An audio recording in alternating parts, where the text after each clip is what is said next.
নোয়াখালী থেকে কুমিল্লার পথে এনসিপির পদযাত্রা। সবশেষ খবর জানাতে এই মুহূর্তে সরাসরি যুক্ত হচ্ছেন সহকর্মী ধ্রুব ইকরাবুল।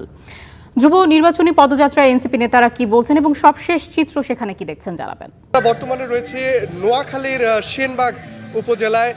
কিছুক্ষণ আগে এখানে পথসভা করেছে জাতীয় নাগরিক পার্টি এবং পথসভা শেষে এখন তারা পদযাত্রা করছেন। মূলত এটি একটি র্যালি।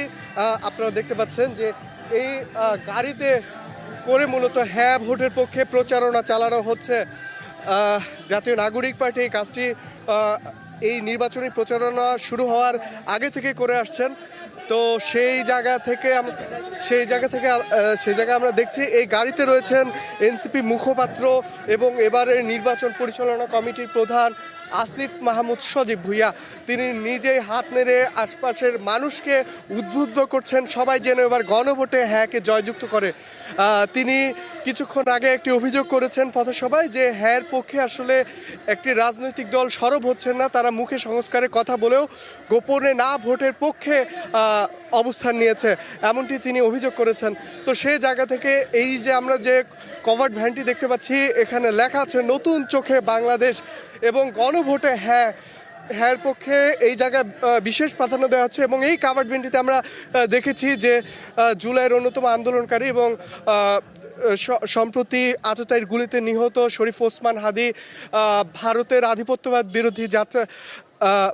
আধিপত্যবাদ বিরোধী আন্দোলনের অন্যতম সৈনিক শহীদ আবরার ফাহাদ সহ আবু সাইদ, জুলাই অভ্যুত্থানের সৈনিক, তাদের ছবি দেওয়া হয়েছে এবং তাদের প্রতি শ্রদ্ধা জানিয়ে এই গণভোটে হ্যাঁকে জয়যুক্ত করার আহ্বান জানিয়েছেন তারা।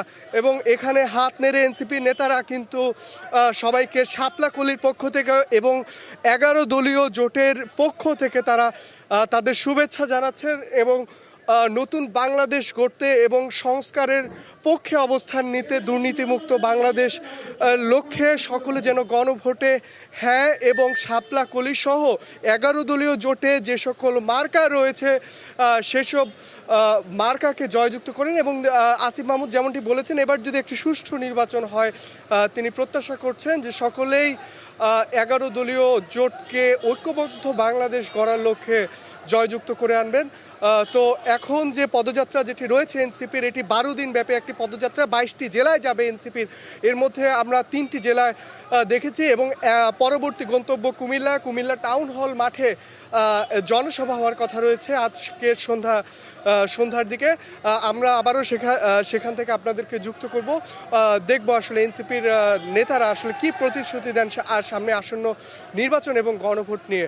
তো আমার কাছে এখন পর্যন্ত নোয়াখালীর সেনবাগ থেকে এই ছিল সবশেষ তথ্য।